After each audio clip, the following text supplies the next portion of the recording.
رب نار جهنم كحور جحيمه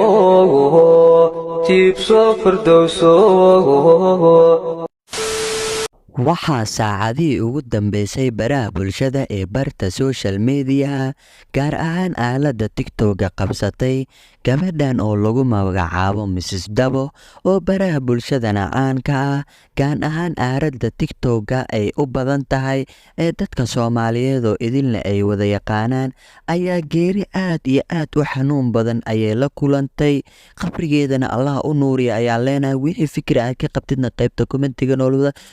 Allah u naxariisto ku soo qor muuqaalka noo like leh nagu soo beer xogaas iyo xoga sir ayaan kula wadaagi doonaa gabadhan oo lagu magacaabo Mrs Dabo baraha bulshada ee barta social media qabsatay maadaama ay saacadii ugu dambeysay arrin la yaab leh ee baraha bulshada ka imaaday in ay gabadhani ayadoo gaari saara ee shir gaari ku geeriyootay qabrigeedana Allah u nuuriyo gabadhan oo intii adduunka saarneed ay baraha bulshada inkastoo aaladda tiktoka akoonka ay ku leedahay muuqaalo fiican aysan ku soo bandhigi jirin muuqaalo indhaha dadka aysan daawan karin ee ku soo bandhigi jirtay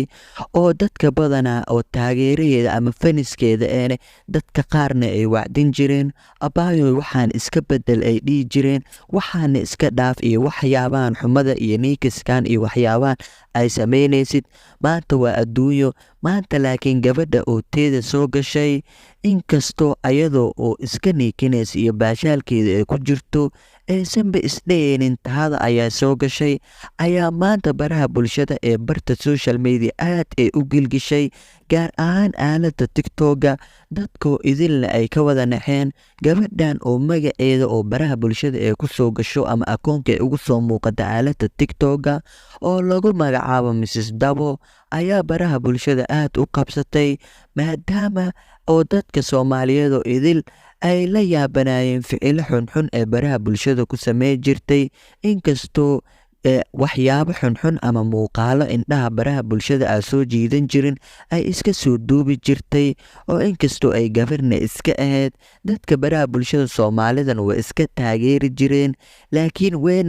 wayna u waanin jireen kommentiyo fiicanna way u qori jireen laakiin maanta oo teeda soo gashay inkastoo waxyaabaha qaar xumaanta badan haddaad samaysid xumaanta hadday kula tagto meel xun inay ku geynayso gabadhan oo maanta shil gaari ku geeriyootay oo ayadoo gaari saaran shir oo la galay oona ay geeriyootay ayaa baraha bulshada ee barta social media aad u gilgilay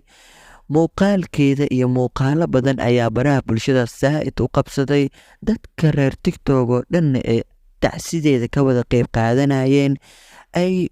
ilaahay xafis u weydiinayeen maadaama ay baraha bulshada waxyaabo xunxun ay soo dhigi jirtay ayna u duceynayeen ilaahay inuu jannada geliyo ayna dembi dhaaf ilaahay u waadiinayeen wixii fikir aad ka qabtidna qaybta commentiga noola wadaag gabadhaas walaasheena eena xafis iyo masaamax ilaahayna ha u naxariisto muuqaalkan loo like nagu soo biro asxaabteena ka mid noqo muuqaalada iyo muuqaalada xiga ayaa ku kulmi doonaa sidaas iyo macsalaam